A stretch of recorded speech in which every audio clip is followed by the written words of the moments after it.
हम लोगों को अभी हम लोग पढ़ा रहे हैं क्लास 10 में, आप लोग हैं क्लास 10 में, हम लोग बच्चों को पढ़ा रहे हैं। क्लास 10 में पढ़ा रहे हैं केमिस्ट्री को पढ़ा रहे हैं। दूसरा चैप्टर में है अम्ल, भस्म एवं लवण, एसिड, बेस एंड साल। क्लियर हो गया? और उसमें अगर आप देखिएगा तो कल हम लोग पढ़ा रहे थे आर्हेनियस के अनुसार अम्ल की परिभाषा। आर्हेनियस ने क्या कहा था? आर्हेनियस ने कैसे परिभाषा दिया था कि अम्ल वह पदार्थ है जो जल में घुल करके हाइड्रोजन आयन देता है। समझे कि नहीं? सब में हाइड्रोजन आयन देता है। पढ़ लिए थे बढ़िया से? एक हम नोट लिखवा रहे थे। क्या नोट में हम लिखवा रहे थे? ध्यान दीजिए कि हाइड्रोजन आयन किससे अभिक्रिया करता है? जल से। किससे अभिक्रिया करता है मेरे भाई? जल से।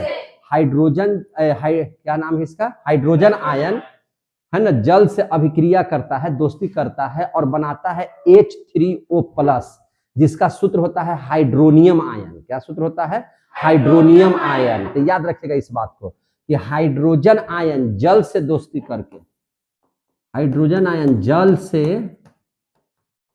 दोस्ती कर, तो अब देखिए जल से दोस्ती करेगा क्या होगा? H2 है पहले से, यहाँ एक और H आ जाएगा तो क्या हो जाएगा? H3 हो जाएगा। तो H3O और आयन है तो आयन दे देगा, H3O आयन बनाता है। याद रहेगा ना? H3O का हम लोग क्या सूत्र लिखते हैं? इसका सूत्र क्या हो जाएगा? क्या लिखाएगा? तो ध्यान से समझिए, हम यहाँ पे लिख देते हैं। जैसे हाइड्रोजन आयन है, किससे भी क्रिया करेगा? जल से, तो क्या बना देगा? H3O आयन बना देगा। H3O आयन बना देगा, जिसको हम लोग कहते हैं हाइड्रोनियम आयन। क्या बोलते हैं? Hydronium ion. Hydronium ion. Clear हो गया? ये नोट में हम लिखवा दिए, जिसको आप लोग याद रखिएगा। कोई दिक्कत? अब देखिए, आर्हेनियस के अनुसार अम्ल की परिभाषा तो हो गया। आर्हेनियस बहुत चालाक था, पहले ही हम बताए थे। अब इसने आर्हेनियस के अनुसार भस्म की क्या परिभाषा है, इसके बारे में सीखेंगे। आर्हेनियस के अनुसार भस्म की परिभाषा कर दे। तो अब हम लोग सीखेंगे आर्हेनियस के अनुसार भस्म की परिभाषा। आर्हेनियस के अनुसार किसकी परिभाषा देखेंगे? भस्म की परिभाषा। भस्म की परिभाषा आप लोग देखिए, भस्म किसे कहेंगे? तो देखिए इसने क्या कहा था भस्म, इसे हम लोग क्या पढ़े थे कि जो स्वाद में कड़वा होता है कि नहीं? इसी को ना हम लोग भस्म कहे थे। अब पहचाने कैसे थे? तो पहचान के लिए हम लोगों ने क्या कहा था कि इसके पीछे में क्या लगा हुआ रहेगा? OH आयन लगा हुआ रहेगा। क्या लगा हुआ रहेगा? OH आयन लगा हुआ रहेगा। तो उसको हम लोग क्या कहेंगे? भस्म कहेंगे। बढ़ जाइए, उसको हम लोग क्या कहेंगे? भस्म कहेंगे। यहाँ तक पढ़ लिए थे। लेकिन इसने क्या कहा कि भस्म वह पदार्थ है। क्या कहा इसने? कि भस्म वह पदार्थ है। ध्यान दीजिएगा, भस्म वह पदार्थ है। भस्म क्या है भैया? तो भस्म वह पदार्थ है। भस्म वह पदार्थ है ना, जो जल में घुल करके, जो जल में घुल करके हाइड्रा ऑक्साइड आयन देता है ना, जो जल में घुलकर, जल में क्या करके? घुलकर क्या देता है? हाइड्रा ऑक्साइड आयन देता है। ये एकदम याद रखिएगा, आयन देता है। ये एकदम गांठ बांध के याद रखिएगा। कोई दिक्कत है? एकदम याद रखिएगा कि हाइड्रा ऑक्साइड आयन जो देगा वो बताया किसने? आर्हेनियस ने। समझे कि नहीं? अब जल में घोल करके देखिए, और आपको हम ये बताए थे कि जिसके पीछे में OH लग जाएगा वह सब क्या हो जाएगा? भस्म हो जाएगा। है कि नहीं? तो अभी हम देखिएगा, हम ले लेते हैं एग्जाम्पल में NaOH। इसकी अभिक्रिया किसके साथ करा दे रहे हैं? जल के साथ। किसके साथ करा दे रहे हैं? जल के साथ। तो अब देखिएगा यहाँ पे क्या हो जाएगा? Na आयन और OH आयन। तो यहाँ OH आयन निकला कि नहीं निकला? तो यही आर्हेनियस ने कहा था कि अगर किसी भी है ना आप भस्म को उठा करके जल में डाल दीजिएगा, तो जल में डाल दीजिएगा तो वह कौन सा आयन दे देगा? हाइड्रा ऑक्साइड आयन दे देगा। समझ में आ रहा है तो बोलिएगा। जैसे कहा कि CaOH का होल 2 ले लीजिए, इसको आप जल में ये कर दीजिए, जल में घोल दीजिए। क्या कर दीजिए? जल में घोल दीजिए। तो यह क्या दे देगा? Calcium ion. और प्लस क्या दे देगा? हाइड्रा ऑक्साइड आयन दे देगा। हाइड्रा ऑक्साइड आयन दे देगा। कोई दिक्कत है? तो आप इसमें देखिएगा सब में हाइड्रा ऑक्साइड आयन निकलेगा। सब में क्या निकलेगा? Hydra oxide ion. क्लियर हो रहा है कि नहीं हो रहा है? जैसे आप ले लीजिए KOH, इसको भी जल में आप क्या कर दीजिए? घोल दीजिए। क्या कर दीजिए? घोल दीजिए। तब कि क्या करेगा, तब पोटेशियम आयन दे देगा अलग, और यहाँ पे क्या दे देगा, OH आयन। क्या दे देगा, OH आयन। समझ में आ रही है बात? आप किसी भी भस्म को उठाइए और भस्म को आप क्या कीजिए, जल के साथ आप रिएक्शन करवा दीजिए, माने जल में घोल दीजिए। तो MgOH का होल 2 और इसको जल में घोल दीजिए, ये भी हाइड्रोक्साइड है। तो हाइड्रोक्साइड है तो क्या हो जाएगा, सबके सब भस्म है कि नहीं है। और इसको हम लोग किस में डाल रहे हैं, जल में। किस में डाल दे रहे हैं, जल में। तो ये टूट जाएगा किस में, तो Mg आयन और OH आयन में। किस आयन में, OH आयन में। क्लियर हो गया कि नहीं? यहाँ पे 2 ठो है तो इसको 2 गो रख दिए। समझ में आ रही है बात है? इसके बाद आप आयन लीजिएगा, तो हम ले लेते हैं अभी ammonium ion, ammonium hydroxide NaNH4OH। इसको भी हम कहाँ घोल दिए, जल में। कहाँ घोल दिए, जल में। तो अमोनियम हाइड्रोक्साइड को अगर जल में घोल देते हैं तो यह भी क्या कर देता है, अमोनियम आयन बना देता है और हाइड्रोक्साइड आयन आपको बना देगा। क्लियर हो गया कि नहीं हो गया? और एग्जाम्पल ले लेते हैं, अभी एग्जाम्पल ले लेते हैं लिथियम हाइड्रोक्साइड। क्या ले लेते हैं, लिथियम हाइड्रोक्साइड। इसको कहाँ डाल देते हैं, जल में। तो लिथियम आयन अलग हो जाएगा और हाइड्रोक्साइड आयन अलग हो जाएगा। देख रहे हैं कि नहीं देख रहे हैं? तो ये सब जो चीज है आप देखिएगा, सब के सब में क्या बन रहा है, हाइड्रोक्साइड आयन। आर्हेनियस ने यही बात को कहा कि भस्म वह पदार्थ है जो जल में घुल करके हाइड्रोक्साइड आयन देता है। क्लियर हो गया? समझ में आ रही है बात? तो आप लोग आर्हेनियस के द्वारा अम्ल की परिभाषा जल में घुल करके हाइड्रोजन आयन दे देगा, और भस्म की परिभाषा कि जल में घुल करके हाइड्रोक्साइड आयन दे देगा। क्लियर हो गया कि नहीं हो गया? कोई दिक्कत? अब आगे हम लोग देख लेते हैं, हम आपको कुछ पढ़ा रहे हैं पदार्थ के नाम, और उसमें किस तरह का अम्ल पाया जाता है ये आपको याद रखना है। समझ में आ गई बात?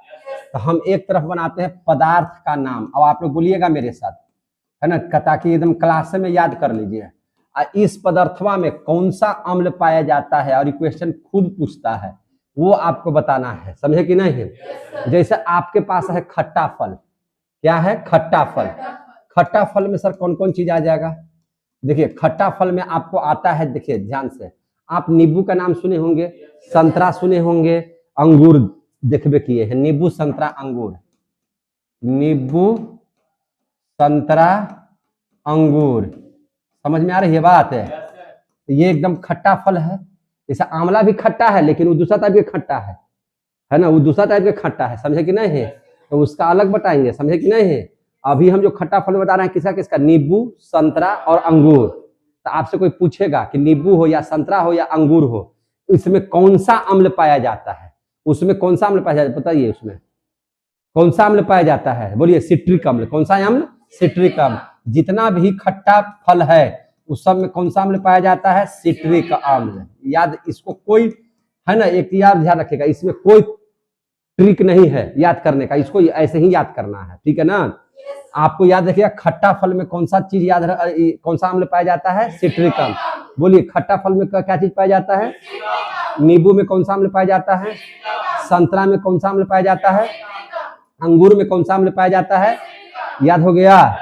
अंगूर हो, नींबू हो या संतरा हो, इस सब में क्या पाया जाता है? सिट्रिक अम्ल। हम दूसरा का बात करते हैं।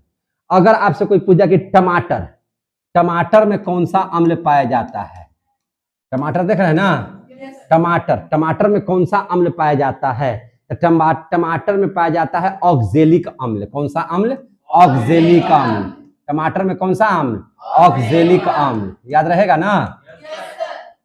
कौन सा अम्ल पाया जाता है? ऑक्जेलिक अम्ल। ये सब याद रखिएगा, बहुत बच्चों को याद नहीं रहता है, और कहिए कि हम केमिस्ट्री के टीचर हैं तो अगर बच्चा है तो आपको कोई फायदा नहीं है। ये सब याद होना चाहिए, मुझवानी एकदम, है ना। नींबू में कौन सा अम्ल पाया जाता है? सिट्रिक अम्ल। टमाटर में कौन सा पाया जाता है? ऑक्जेलिक अम्ल। टमाटर में कौन सा अम्ल? ऑक्जेलिक अम्ल। सेब जब खरीदने जाते हैं बहुत महंगा मिलता है सेब कैसा मिलता है? बहुत महंगा। और महंगा जाते हैं तो मोल भाव करते हैं। क्या करते हैं? मोल भाव। जब आप सेब खरीदने जाइएगा तो क्या करते हैं? मोल भाव करते हैं कि नहीं? तो इसमें कौन सा अम्ल पाया जाता है? तो मोल भाव करते हैं तो मौलिक अम्ल। कौन सा अम्ल? मौलिक अम्ल। याद होगा ये, मौलिक अम्ल। आपसे कोई पूछेगा कि सेब में कौन सा अम्ल पाया जाता है? तो मौलिक अम्ल। समझे कि नहीं? आप बाजार से इमली लेते हैं, क्या लेते हैं? इमली। इमली में कौन सा अम्ल पाया जाता है? इमली में कौन सा अम्ल पाया जाता है? टार्टेरिक अम्ल। कौन सा अम्ल? टार्टेरिक अम्ल। टार्टेरिक अम्ल पाया जाता है किसमें? इमली में। बोलते जाइए, जितना बोलिएगा उतना याद होगा, है ना। इमली में कौन सा अम्ल पाया जाता है? टार्टेरिक अम्ल। आपके घर में दूध भी होगा, दही भी होगा। दूध भी है या दही है? दूध या दही में कौन सा अम्ल पाया जाता है? हाँ हाँ बताइए जोर से। लैक्टिक अम्ल। कौन सा अम्ल? लैक्टिक अम्ल। देखिए जहां पे आपको लैक्टिक वाला शब्द आ जाएगा, लैक्टिक, लैक्टो, है कि नहीं, जहां लैक्टो सब आ जाएगा उस सब के सब दूध दही। जैसे देखिए आपको कौन सा अम्ल पाया जाता है? तो लैक्टिक अम्ल पाया जाता है। दूध या दूध को नापते कैसे हैं? दूध की शुद्धता को कैसे नापते हैं? लैक्टोमीटर से। दूध से दही बनाने में कौन सा जीवाणु काम करता है? तो लैक्टोबेसिलस। समझे कि नहीं? कौन सा?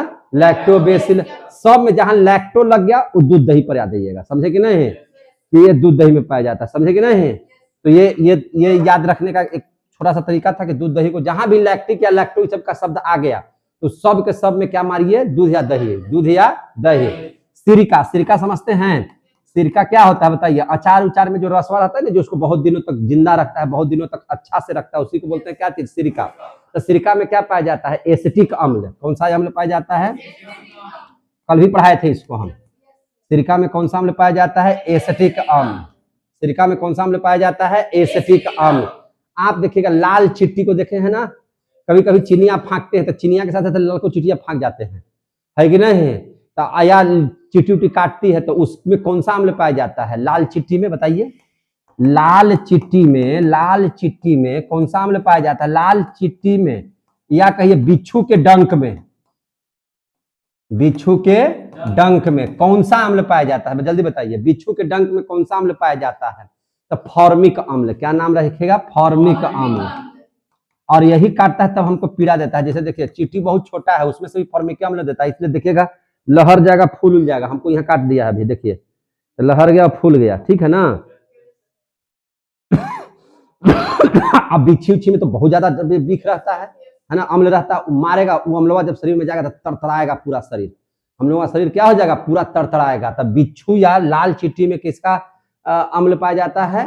फॉर्मिक अम्ल पाया जाता है। समझे कि नहीं?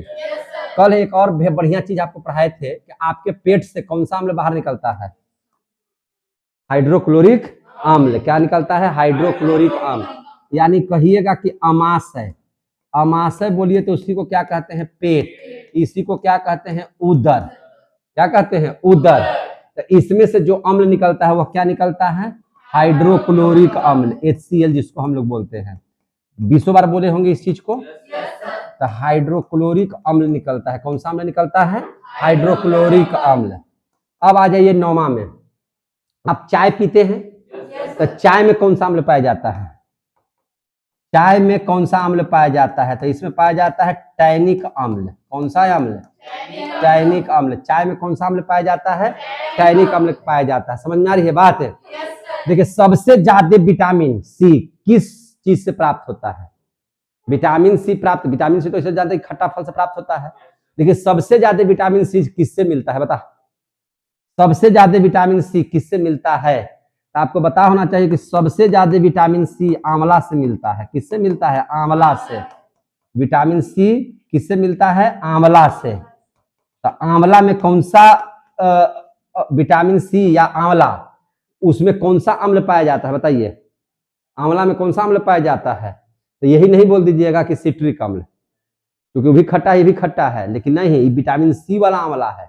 आंवला जिसमें विटामिन सी भरपूर मिलता है, और जिसमें विटामिन सी हो, जिस खट्टे पदार्थ में क्या हो? विटामिन सी हो, आंवला जैसे पदार्थों में, तो उसमें आपको पाया जाता है एस्कार्बिक एसिड। क्या पाया जाता है? एस्कार्बिक एसिड, एस्कार्बिक अम्ल।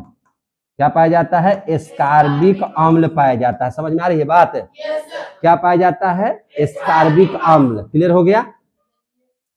ये बातें आपको याद ही रखना होगा, ये परीक्षा में बहुत ज्यादा पूछा जाता है। बोलिए जल्दी से, खट्टा फल में क्या कौन सा अम्ल? विटामिन सी में कौन सा अम्ल? बिच्छू के डंक में कौन सा अम्ल है? फॉर्मिक अम्ल। चाय में कौन सा अम्ल? बोलिए, टैनिक अम्ल। अमाशय में, दूध या दही में, इमली में, टमाटर में और सेव में। इसको कल पूरा याद करके सुनाइए, हमको पूरा रट लीजिएगा और सुनाइए। देखिएगा कभी कभी आपका पेट क्या हो जाता है, खराब। पेट कैसे खराब हो जाता है, पेट में अगर ज्यादा हाइड्रोक्लोरिक अम्ल बन गया, ये जो हाइड्रोक्लोरिक अम्ल है अगर आपके पेट में ज्यादा हो गया, आवश्यकता से ज्यादा निकल गया, जितना निकलना चाहिए था उससे ज्यादा निकल गया, तो आपको गैस जो निकलेगा वह धुआं ढकार निकलेगा। कैसा निकलेगा, धुआं ढकार। और बोलिएगा आप लोग क्या चीज कि आज हमारा पेट में खराब लग रहा है, धुआं ढकार आ रहा है, गड़गड़ा रहा है पेटवा, HCl ज्यादा निकल गया है। क्या निकल रहा है, HCl ज्यादा। HCl ज्यादा निकलेगा तो गैस बनेगा। क्या बनेगा आपको, गैस। आपके शरीर में क्या बनेगा, गैस। और जलन उत्पन्न होगा। क्या उत्पन्न होगा, जलन। लगेगा कि कोई चीज जल रहा है हमारे शरीर में, समझे कि नहीं, पेटवा में एकदम लगेगा कि दाह मार रहा है।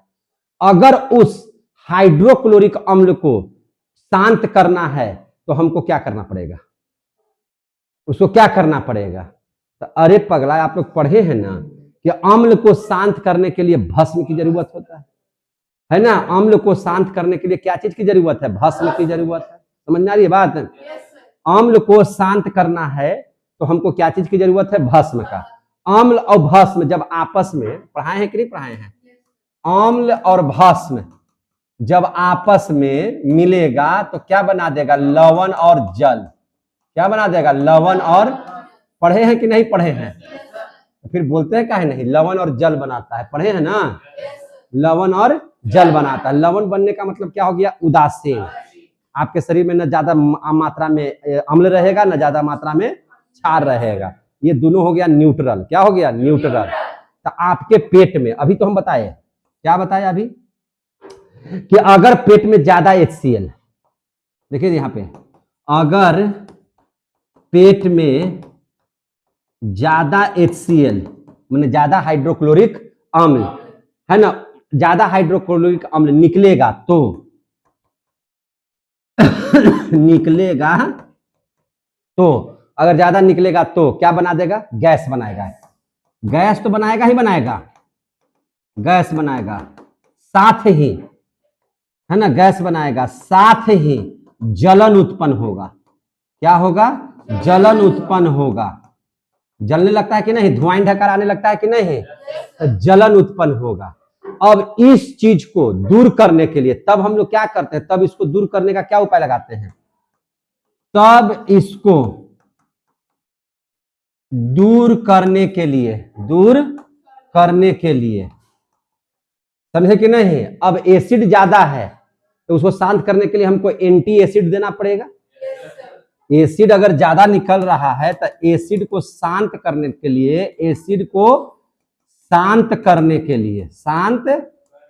लिए, कोई ना कोई एंटी एसिड डालना पड़ेगा ना जी। एंटी एसिड किसको बोलेंगे, क्षार को बोलेंगे।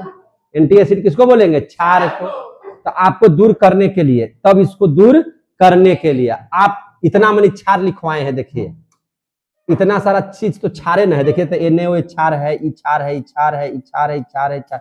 कौन सा क्षार का यूज कीजिएगा, MgOH का होल 2।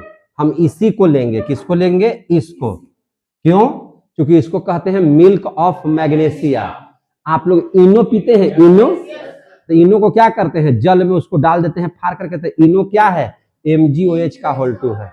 क्या है, MgOH का होल 2 है। तब इसको दूर करने के लिए हम लोग क्या कर लेंगे, MgOH का होल 2 ले लेंगे।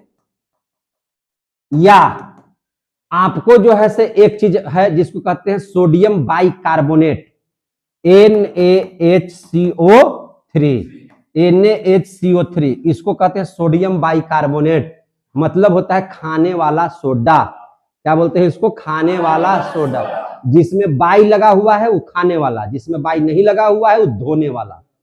समझ में आ रही है बात। अब यहाँ है सोडियम बाइकार्बोनेट है, H लग गया तो बाई हो गया, सोडियम बाइकार्बोनेट माने खाने वाला सोडा।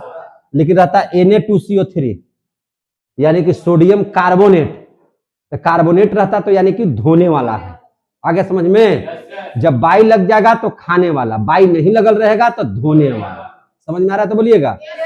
तो ये हो गया मेरा खाने वाला, तो इसका इस्तेमाल कर सकते हैं NaHCO3 का। किसका, NaHCO3 का। ये दोनों के दोनों क्या है, एंटी एसिड हो गया। ये दोनों के दोनों क्या हो गया, जब इसी का इस्तेमाल कर रहे हैं शांति के लिए, ये दोनों के दोनों क्या हो गया, एंटी एसिड। इसी को क्या बोलेंगे, एंटी एसिड बोलेंगे। बोलेंगे कि नहीं बोलेंगे, बोलेंगे कि नहीं बोलेंगे, इसको हम लोग एंटी एसिड बोलेंगे। तो तब इसको दूर करने के लिए आपको ये या ए है ना लेना पड़ेगा एंटी एसिड के रूप में, है ना।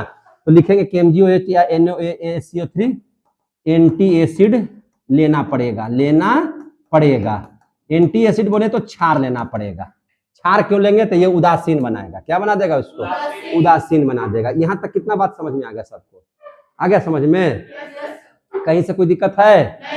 तो ये एकदम आपको याद होना चाहिए, ठीक है ना। तो कल ये सब बातों को आप लोग बहुत बढ़िया से याद रखिएगा।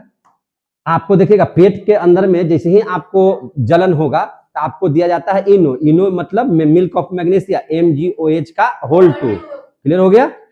तो इनो क्या है, एंटी एसिड है। MgOH का होल 2 क्या है, एंटी एसिड है ना। आपको जो है NaHCO3 क्या है, एंटी एसिड है। समझ में आ रही है बात है, वो सब के सब क्या है, एंटी एसिड है। क्लियर हो गया। आपसे क्वेश्चन पूछा जाता है कि बताइए कौन सा अम्ल विषैला अम्ल है। विषैला अम्ल किससे कहेंगे, एक विषैला अम्ल का नाम बताइए।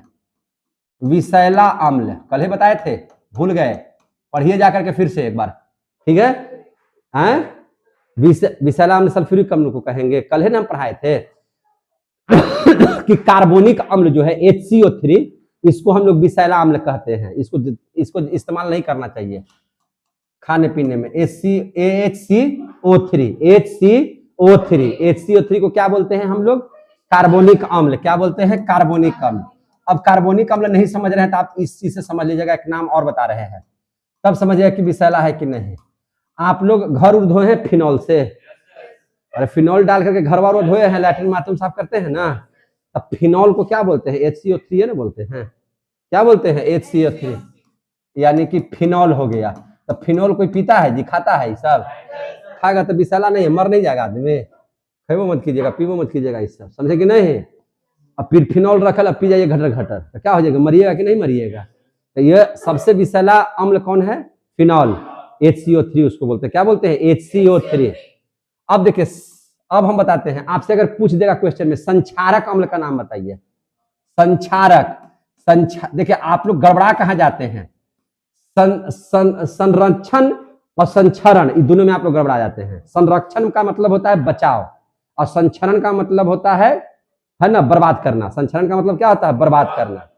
अगर किसी चीज का संचारण हो रहा है मतलब वो बर्बादी हो रहा है, और संरक्षण हो रहा है तो मतलब उसका बचाव हो रहा है। समझे कि नहीं। तो हम कह रहे हैं संक्षारक अम्ल। संक्षारक का मतलब कि बर्बाद करने वाला अम्ल। बर्बाद करने का मतलब हो गया खतरनाक अम्ल। कौन सा है अम्ल, खतरनाक अम्ल का नाम बताइए। अभी तो बोल रहे थे आप लोग, हाँ बैटरी में देखे हैं, बैटरी में जो पानी है वो सल्फ्यूरिक अम्ल है। क्या है, बैटरी का पानी कैसा अम्ल है, सल्फ्यूरिक अम्ल है। बैटरी का पानी कैसा अम्ल है, सल्फ्यूरिक अम्ल है। और सल्फ्यूरिक अम्ल का कपड़ा उड़ा पर पड़ जाएगा तो क्या हो जाएगा, गल जाएगा। कपड़ा पर पड़ जाएगा तो क्या हो जाएगा, गल जाएगा। आंख में पड़ जाएगा तो आंख खराब हो जाएगा। तो वो हमारे लिए खतरनाक है कि नहीं है। तो इसको बोलते हैं H2SO4। ये सब याद रखिए, इसको बोलते हैं सल्फ्यूरिक अम्ल। पूछ देगा क्वेश्चन कि विषैला अम्ल इनमें से कौन है, और 4 गो अम्ल के नाम दे देगा, है ना। तो क्या मारिएगा, HCO3। बोले खतरनाक अम्ल कौन है इसमें से, तो इसमें 5 गो विकल्प दे देगा, तो क्या लिखिएगा, H2SO4। क्लियर हो गया। वैसा अम्ल का नाम बताइए जिससे विस्फोटक पदार्थ बनाया जाता है, बताओ। विस्फोटक अम्ल उसको बोलते हैं। क्या बोलते हैं, विस्फोटक अम्ल। क्या बोलेंगे उसको, बोलबे नहीं करता है जी। विस्फोटक अम्ल या वैसा अम्ल जिससे उर्वरक बनाए जाते हैं। क्या बनाए जाते हैं, उर्वरक। वो पूछ देगा तब क्या बताइएगा। उर्वरक का मतलब है कि जैसे देखिए जो पेड़ पौधे के लिए खाद वगैरह का इस्तेमाल करते हैं ना हम लोग, तो हम लोग छींटते हैं तो क्या छींट रहे हैं, रसायन चीज से जो बना है उसको बोलेंगे उर्वरक। और जो आप प्राकृतिक रूप से बना है, घर के चीजों से बना है सड़ गल करके, तो उसको बोलेंगे खाद। तो जिस उर्वरक का इस्तेमाल हम लोग करते हैं खेतों में, उर्वरक के रूप में इस्तेमाल होता है, या विस्फोटक में भी बम उम बनाने के लिए भी उसका इस्तेमाल करते हैं। तो कौन सा अम्ल होता है वो बताइए। तो कल भी पढ़ाए थे HNO3। क्या पढ़ाए थे, HNO3। इसको बोला जाता है नाइट्रिक अम्ल। क्या बोला जाता है इसको, नाइट्रिक अम्ल। पढ़ाए हैं कि नहीं पढ़ाए हैं, बोलिए ईमानदारी से बोलिए, पढ़ाए हैं। तो इसको क्या बोलेंगे, नाइट्रिक अम्ल। तो ये चीज तो याद होना चाहिए। अगर याद नहीं है तो आप फिर पीछे जाओगे, समझे कि नहीं। एकदम इस सबको ध्यान दिमाग में रखना है, एकदम याद ही होना चाहिए। ये नहीं कि पूछ रहे हैं तो हाँ सर बताए थे लेकिन याद नहीं है तो पीट देंगे हम। अब हम लोग पढ़ लेंगे उदासीनीकरण अभिक्रिया। अब हम लोग कौन सा अभिक्रिया पढ़ लेंगे? उदासीनीकरण अभिक्रिया। पढ़ते चलिए एकदम। उदासीनीकरण अभिक्रिया किसे कहेंगे? तो अभी तो बार बार तो हम बोल रहे हैं, अभी एक लाइन यहाँ पे बोले, देखिए अम्ल और भस्म आपस में रहेगा तो लवण बनाएगा, यानी कि उदासीन। उदासीन की क्या परिभाषा है? जिसका पीएच मान 7 हो, 7 से कम रहेगा तो अम्ल, 7 से ज्यादा रहेगा तो क्षार। भस्म है कि नहीं? क्षार या भस्म। और सबसे क्षार क्या है, भस्म क्या है, ये भी बता दे रहे हैं। जैसे देखिए एक चीज ध्यान से, वैसा भस्म जो जल में घुल जाए बढ़िया से, वैसा अम्ल जो जल में बढ़िया से घुल जाए, उस भस्म को क्षार कहते हैं। समझ में आ गई बात है? भस्म में दोनों होगा, घुल भी सकता है, नहीं भी घुल सकता है, लेकिन क्षार हमेशा घुलेगा। समझे कि नहीं? वैसा भस्म, आप दिमाग बुद्धि लगाइए ना, हम क्या बोल रहे हैं? क्षार किसे कहते हैं? वैसा भस्म जो जल में बहुत अच्छा से घुल जाए। तो भस्म इसका मतलब कि दो तरह का होता है, जो जल में घुलेगा वो अलग, जो जल में नहीं घुलेगा वो अलग। जो जल में नहीं घुलेगा वो तो भस्म ये है, लेकिन जो जल में घुल जाए बढ़िया से, उसको क्या बोलेंगे? क्षार। समझ में आ गया बात है? इसको भी पढ़ा देते हैं, लेकिन रुक जाइए। तो अब समझ में आ गया कि अम्ल भस्म जब लगेगा तो क्या बन जाएगा? लवण। और लवण क्या होता है? उदासीन। तो उदासीनीकरण अभिक्रिया ना पढ़ा रहे हैं। तो अब तो समझ में आया गया होगा कि उदासीन किसे कहते हैं, क्या किसको कहेंगे बताइए? जब अम्ल एवं भस्म, जब अम्ल एवं भस्म आपस में अभिक्रिया करता है, जब अम्ल एवं भस्म आपस में अभिक्रिया करता है तो लवण तथा जल बनाता है। क्या बनाता है? लवण तथा जल बनाता है। जो लवण तथा क्या बनाता है? जल। तो लवण तथा जल बनाता है, इसी अभिक्रिया को क्या कहते हैं?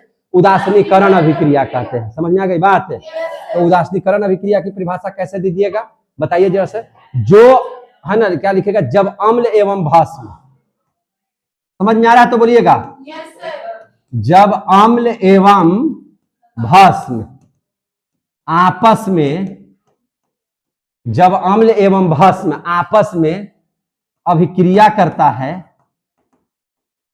आपस में अभिक्रिया करता है,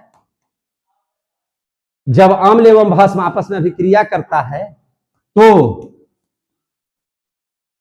लवण एवं जल बनाता है। क्या बनाता है? लवण एवं जल बनाता है। इसी अभिक्रिया को नवल सर पढ़ाए ना इसमें, इसी अभिक्रिया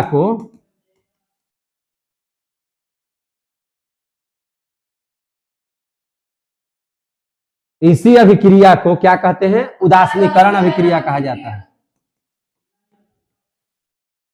उदासीनीकरण अभिक्रिया कहा जाता है। क्लियर हो गया कि नहीं हो गया? इसी रिएक्शन को क्या कहते हैं? उदासीनीकरण अभिक्रिया कहा जाता है। क्लियर हो गया?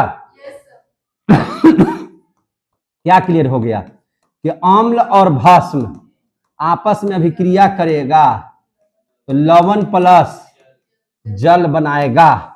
क्या बनाएगा? लवण प्लस जल बनाएगा। कुछ उदाहरण देख लिया जाए। हम लोग भस्म ले लेते हैं NaOH। अब हम बताएंगे नहीं कि भस्म है कि अम्ल है। अब क्या है बताइए? काहे भस्म है? हाँ समझ गए, ठीक है। अब देख लीजिए, और अम्ल में ले लेते हैं क्या चीज? आप समझ गए? काहे ये अम्ल है? हाँ यही बात हम पूछ रहे थे। अब जब आपस में लड़ाई करेगा, इन लोग भिड़ेगा आपस में, तो देखिए ध्यान से, Na plus OH minus plus minus, तो इसका प्लस इसके, इसका प्लस इसके, तो Na और Cl आपस में मिलेगा तो क्या बना देगा? NaCl। क्या है? अरे भैया का है? ये अम्ल है, भस्म है, लवण है, क्या है? लवण है। नमक क्या है? लवण है। समझ में आ गई बात है? H और OH मिल जाएगा तो क्या बना देगा? बन गया। आ रहा समझ में? ये सब अपने से लिखना सीख लीजिए। अब अगला हम लोग लेते हैं भस्म KOH। समझ में आ गया होगा? अब हम लोग ले लेते हैं अम्ल में H2SO4। क्यों अम्ल है? आई का है भस्म है। वाह वाह। अभी प्लस माइनस प्लस माइनस, इसका प्लस इसके, इसके साथ, K2SO4। यहाँ क्या बन जाएगा? H2O। समझ में आ गया बात है? मजा आ रहा है तो बोलिए। समझ में आ रहा है सबको? अब देख लीजिए, अब ले लेते हैं अमोनियम हाइड्रोक्साइड NH4OH। ले लिए। इसके भी क्रिया करा देते हैं अम्ल से, यानी कि HCl से। किससे करा देते हैं? HCl से। ये प्लस माइनस, इसका प्लस इसका बोलबे नहीं करता है, इसका प्लस इसके माइनस है। तो NH4 किसके साथ चला जाएगा? Cl के साथ। तो क्या बना देगा? NH4Cl। समझ में आ गई बात है? H और OH आपस में मिलकर के जल का निर्माण कर देगा। रिएक्शन भी लिखने आ गया, अम्ल भस्म भी पहचानने आ गया, लवण भी पहचानने आ गया, रिएक्शन भी करने आ गया। समझ में आ गया तो बोलिएगा। अभी आप लोगों को एक बात हम पढ़ाए थे। क्या पढ़ाए थे? एक बात पढ़ाए थे, छोड़िए ना, अगला में पढ़ा देते हैं। ये हो गया, यहां तक समझ में आ गया सबको? चलिए अब क्या हुआ, अब एक चीज आपको समझाते हैं नोट में। क्या नोट में पढ़ाते हैं, देखे ध्यान से। अभी हम लोग क्या पढ़ रहे थे? क्षार की परिभाषा। जल में घुलनशील भस्म को क्या कहते हैं? क्षार कहा जाता है। एक बार बोलिए जोर से। जल में घुलनशील भस्म को क्या कहते हैं? क्षार कहा जाता है। अब तो समझ में आ गया होगा। वैसा भस्म जो जल में घुल जाए क्या कहलाएगा? वैसा भस्म जो जल में घुल जाएगा क्या कहलाएगा? क्लियर हो गया? पहले पहचानने के लिए क्या बताए थे? पहचानने के लिए अम्ल और भस्म को कैसे पढ़ाए थे से बताओ। ये अम्ल है, ये भस्म है। हाँ बोलिए, कैसे बताए थे? कि जिसके आगे H लग जाए अम्ल, जैसे HCl। जोर से बोलिएगा, आप लोग बोलिएगा HCl। और क्या बोले थे? हाँ और बोलिए HNO3। हाँ HNO3 बताए थे। और हाँ H2CO3 बताए थे। और बोलिए HBO3 भी बताए थे। पढ़ाए थे ना? मान के चलिए कि सब अम्ल है। आप मान लीजिए कि सब अम्ल है। मान का लेना है, ये है, मानना नहीं है। काहे है हम? समझे कि नहीं? अब भस्म के पहचाने के लिए क्या बताए थे? NaOH है तो OH लगा हुआ है अंतिम में, तो भस्म है। समझ में आ रहा है बात है? और क्या बताए थे? कि यही रहेगा, ऐसे रहेगा तो क्या कहेंगे इसको? भस्म। OH जहां लास्ट में है तो उसको क्या कहेंगे? LiOH है, क्या हो गया? ये भस्म। पढ़ाए कि नहीं पढ़ाए हैं? NH4OH है तो क्या है? भस्म है कि नहीं है? MgOH का होल 2 पढ़ा रहे हैं तो क्या है? ये अम्ल भस्म की पहचान यही ने बताए थे। क्या सिर्फ यही पहचान है कि और दूसरा पहचान है? यही तो है, ये है। ये तो जनरल माने जनरल पहचान है ना। अब कुछ स्पेशल पहचानी है कि वो ऐसा नहीं रहेगा और फिर भी वो अम्ल या भस्म होगा। समझ में आ रही है बात? कैसे पहचानिएगा, देखिए ध्यान से। ये तो जनरल रूल हो गया पहचानने का, कुछ स्पेशल रूल पहचानने का पढ़ा रहे हैं। अब आप समझिए कि अंग्रेजी पढ़ा रहे हैं कि केमिस्ट्री पढ़ा रहे हैं, या दोनों को फेंट दिए के में, है कि नहीं है? तो ये तो पहचानने का जनरल तरीका है, स्पेशल तरीका नहीं। अब स्पेशल तरीका ही पढ़े। जैसे अब खाली इतना ही छोड़ देंगे पढ़ा करके तो आप पकड़ा जाए कि हाँ एक में H लगल तबे अम्ल मानबो, अब वो H हो तबे हम भस्म मानबो, अकर बात ना मानबो। तो ना मानबो तो हो जाएगा, वहां कहेगा कि एग्जाम में अरे ये बोका दास से पढ़ करके आया है। हम शुरू में एक लाइन बोले थे, पूर्ण रूपे न सत्य बात बोले थे कि नहीं बोले थे? हाँ तो इसको कैसे लिखोगे, पढ़ाया जाता है? भावेल का नाम बताओ तो AEIOU। एक्चुअली बहुत गड़बड़ हो जाता है। तब हम लोग समझाते हैं कि देखो थोड़ा सा बड़ा हो जाओगे, जब हिंदी में वर्ण सब पढ़ने लग जाओगे तो भैया देखो, हिंदी में जो वर्ण हिंदी में जो स्वर वर्ण कहते हैं वो अ आ ई उ ये सबको बोलते हैं। एकरा से जो उच्चारण शुरू होगा उसको भावेल कहते हैं। अगर हम लोग कहेंगे यूनिवर्सिटी तो यू से शुरू होता है तो उसके आधे आदमी एन लगा देगा, लेकिन वो लिखाता है यू, जो व्यंजन वर्ण है तो ए लगाना पड़ता है। तो उसको शुद्ध करते हैं। लेकिन शुरू बच्चा को क्या सिखाया जाता है? Vowel AEIOU। तो उसी प्रकार से शुरू सिखा दिया आपको कि अम्ल यही है, अब भस्म, लेकिन अब कुछ थोड़ा सा 10 क्लास के जैसा सीखिए। अब कैसा सीखिएगा? 10 क्लास के जैसा। आगे बढ़ा दे। अब देखिए, अगर H नहीं भी लगा हुआ है, अरे OH नहीं भी लगा हुआ है तब भी वह भस्म है। तब भी वह क्या है? भस्म है। कैसे? ध्यान से समझिए।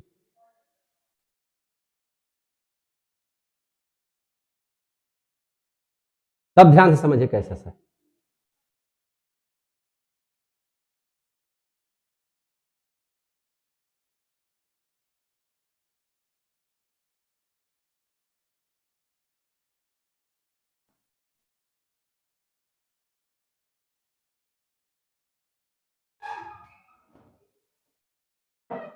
बस ऑफ करिए, हाँ ऊपर वाला पूरा ही। चलिए ध्यान से समझिएगा, यहां तक तो समझ में आ गया। आप याद रखिएगा इस बात को, धातु, धातु मतलब जिसमें यम लगा हुआ हो, है कि नहीं?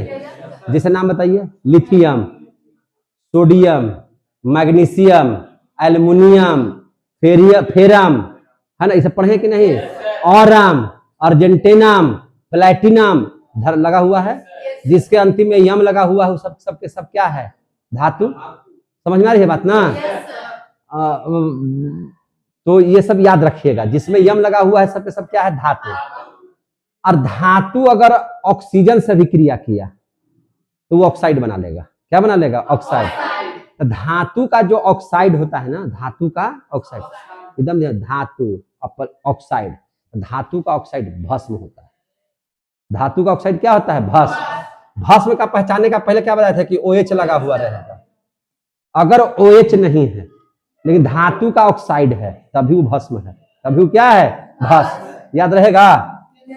क्या बोल लिख रहे हैं? धातु का ऑक्साइड, धातु का ऑक्साइड, धातु का ऑक्साइड भस्म होता है।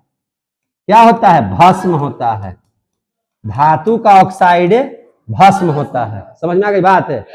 धातु का ऑक्साइड क्या होता है? भस्म होता है। याद रहेगा कि नहीं रहेगा? जैसे Zn, Zn क्या हो गया? धातु। इसमें ऑक्सीजन ले लिए, क्या ले लिए? ऑक्सीजन। अब इसके भी क्रिया कराएंगे तो ZnO बन जाएगा। क्या बन जाएगा? ZnO, Zn के साथ वो आ गया तो ये क्या हो जाएगा? भस्म। ये क्या हो जाएगा? भस्म। आगे समझ में? तो आपको इसमें OH लगा हुआ नहीं है, फिर भी भस्म है कि नहीं है? क्यों भस्म है? तो धातु है, धातु का अगर ऑक्साइड रहेगा तो उसको भी भस्म कहेंगे। क्लियर हुआ कि नहीं हुआ? अब समझ में आ रहा है कि नहीं? अब धीरे धीरे बढ़ा रहे हैं। Mg+O, Mg+O क्या बना देगा? MgO। क्या बना देगा? MgO। ये क्या हो जाएगा? भस्म हो जाएगा। क्या है? मैग्नीशियम, यम लगा हुआ है, धातु के साथ ऑक्सीजन आ जाएगा तो क्या हो जाएगा? धातु का ऑक्साइड क्या बनाता है? भस्म। क्लियर हो रहा है कि नहीं हो रहा है? आ रहा है समझ में? ये बहुत बड़ी बात है। अब देख लीजिए यहां ध्यान से, कॉपर है और ऑक्सीजन से संपर्क कर लिया तो क्या बना देगा? कॉपर का ऑक्साइड बना देगा कि नहीं बना देगा?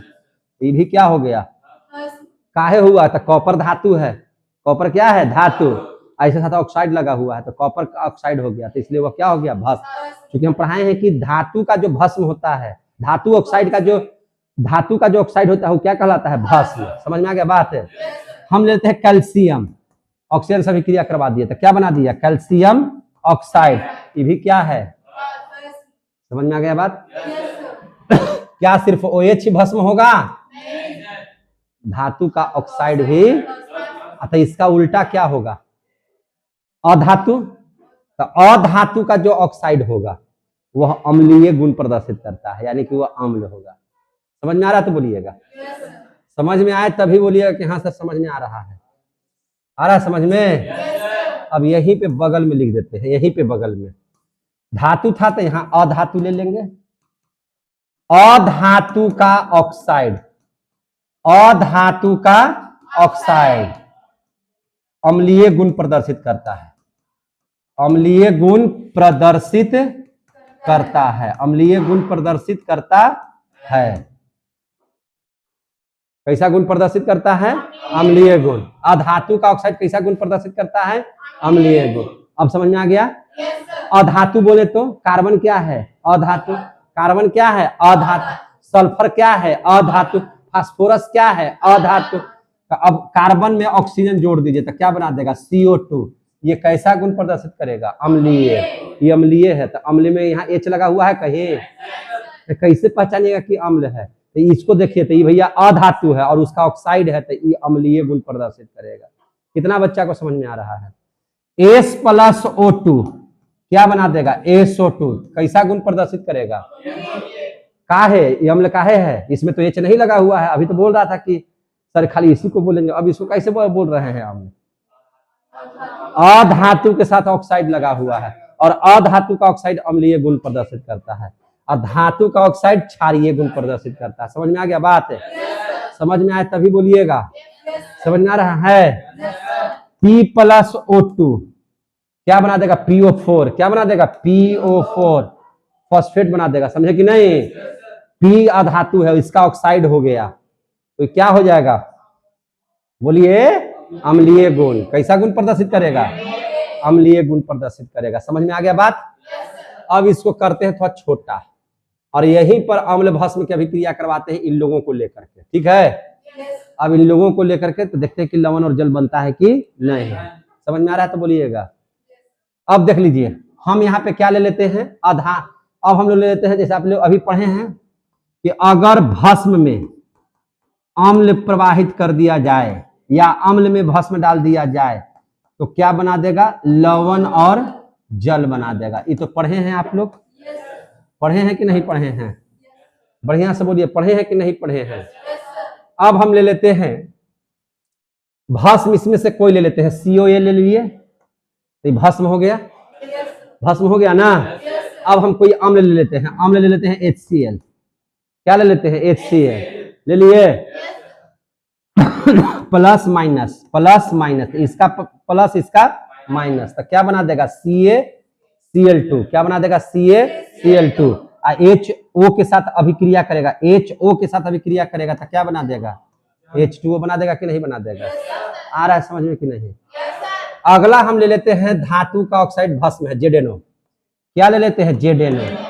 इसमें हम अभी ले लेते हैं अम्ल के रूप में H2SO4। क्या ले लेते हैं? H2SO4 लेते हैं। तो प्लस माइनस इसका प्लस इसके साथ यह बना देगा ZnSO4 और H2O के साथ क्या बना देगा? H2O। आ गया लवण प्लस जल। अब इसमें से कोई अब ले लीजिए अम्ल। अब इसमें से कोई अम्ल ले लीजिए। क्या ले लीजिएगा? अम्ल। समझे कि नहीं? इसमें से हम लोग क्या ले लेते हैं? अम्ल। तो हम अम्ल ले लेते हैं CO2। क्या ले लेते हैं? CO2। ये भैया क्या है? अम्ल है कि भस्म है? अम्ल है। का है? तो ये कार्बन के साथ ऑक्सीजन है, तो कार्बन अधातु है। अधातु का ऑक्साइड क्या होता है? अम्ल। अब हमको भस्म लेना पड़ेगा, तो हम भस्म ले लेते हैं CaOH का होल 2। भस्म है प्लस माइनस तो Ca माइनस के साथ चला जाएगा तो बना देगा क्या चीज? CaCO3। क्या? एक मिनट, CaCO2 के साथ अभी रुक जाइए ना, अथी कर दीजिए ना, पॉज कर दीजिए। क्या ले लेते हैं? अम्ल। तो अम्ल में हम लोग क्या ले लेते हैं? तो CO2। क्या ले लेते हैं? CO2 क्या हो गया? अम्ल। और CaOH का होल 2 डाल दिए। समझे कि नहीं? तो Ca इसके साथ अभी क्रिया करेगा तो क्या बना देगा? CaCO3 calcium carbonate. यही संगमरमर का, मार्बल का ही सूत्र है, यही खड़िया का सूत्र है, चौक का। समझे कि नहीं? तो ये सब याद रखिएगा। चूना पत्थर का भी सूत्र यही है, कैल्शियम कार्बोनेट। समझे कि नहीं? और देख लीजिए यहाँ पे OH जो है दूगो, यहाँ पे ऑक्सीजन जो है वह क्या बना देगा? जल। क्या बना देगा? जल। आप देख रहे हैं कि नहीं देख रहे हैं? तो इसमें भी अम्ल भस्म की अभिक्रिया करा दिए। तो इसको 1-2 बार देख लीजिएगा। इसको कितना बार देख लीजिएगा? 1-2 बार, तो और दिमाग में बढ़िया से बात आ जाएगा।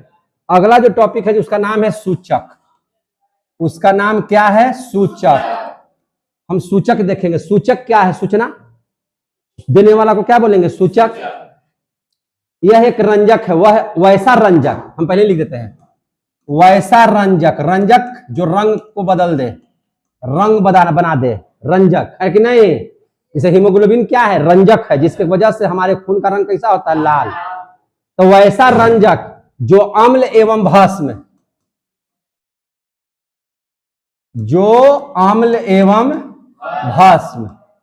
वैसा रंजक जो अम्ल एवं भस्म के द्वारा, जो अम्ल एवं भस्म के द्वारा रंग में, किसमें? रंग में परिवर्तन हो, रंग में क्या हो, परिवर्तन हो, रंग में बदल जाए। पहले कुछ रंग था अब दूसरा रंग हो जाए, समझे कि नहीं? तो उसका रंग अगर बदल जाए तो उसे क्या कहते हैं, सूचक कहा जाता है। तो उसे क्या कहा जाता है, सूचक कहा जाता है। तो उसे सूचक कहा जाता है। वैसा रंजक, कोई रंजक होगा जो अम्ल एवं भस्म के द्वारा रंग में परिवर्तन ला दे तो उसको क्या कहेंगे, सूचक कहेंगे। अब बात समझिएगा, देखिएगा सबसे अच्छा सूचक क्या,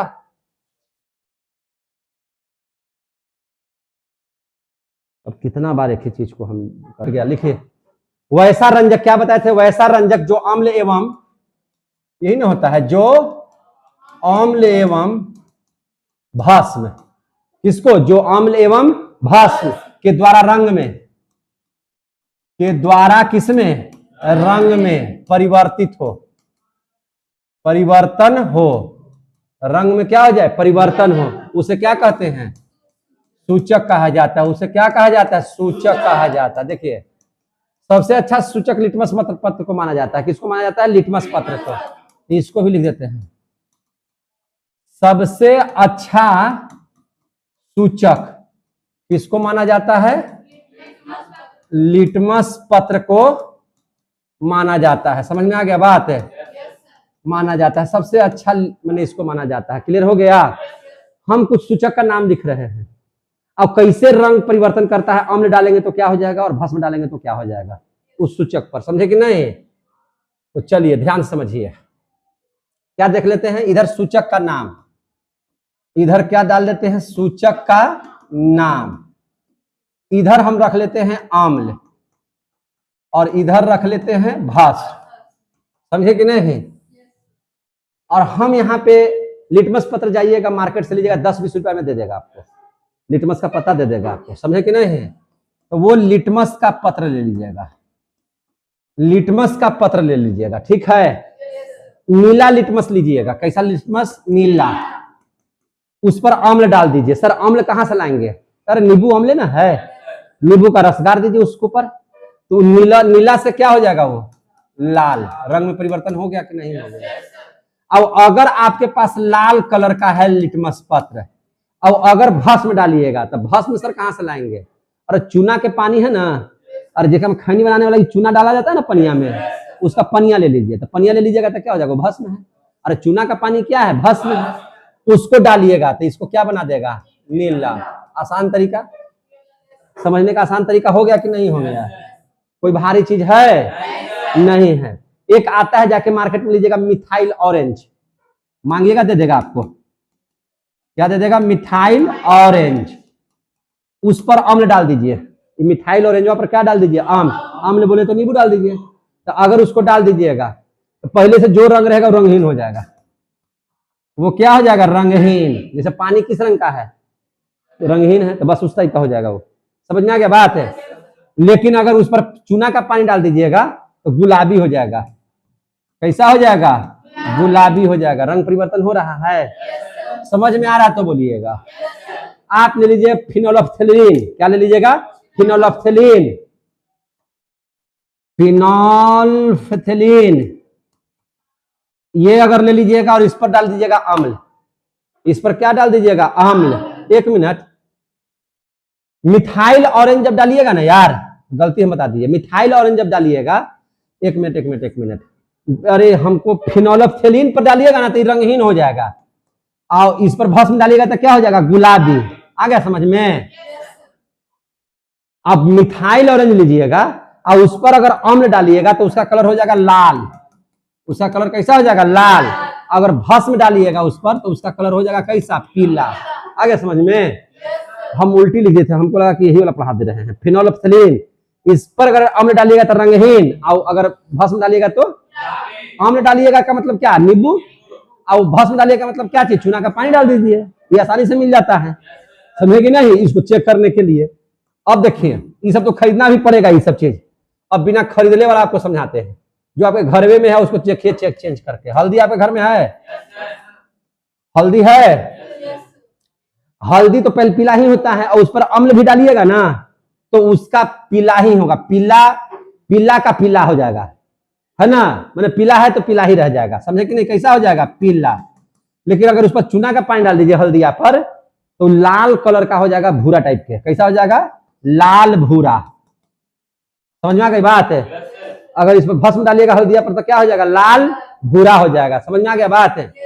आप चुकंदर देखे हैं, चुकंदर खाए हैं, चुकंदर ये तो कहीं भी सब्जी की दुकान से ले सकते हैं। चुकंदर कैसा कलर का होता है, लाल रहता है, करिया टाइप का लगेगा देखने में। अरे जो करिया है से चुकंदर और जो उजर है से सलजम, बस यही फर्क है कि नहीं। जो करिया है से क्या हो जाएगा चुकंदर, और जो उजर का है से क्या है सलजम। तो चुकंदर ले लीजिए और उस पर नींबू डाल दीजिए। अरे भैया कहाँ खाने जाते समझ, चुकंदर तो मिलबे करता है प्लेटवा में, और उसमें नींबूया भी रहबे करता है साथ, डाल दीजिएगा। तो जैसे ही डालिएगा तो हो जाएगा लाल और बैगनी टाइप का। किस टाइप का हो जाएगा लाल बैगनी। और अगर उस पर भस्म डालिएगा तो उसका कलर हो जाएगा पीला। इस पर अगर भस्म डाल दीजिएगा तो क्या हो जाएगा पीला। करके देखिए, है कि नहीं है। ये सब आता है क्वेश्चन, याद रखिएगा। एकदम तबाही हो गया है हमको।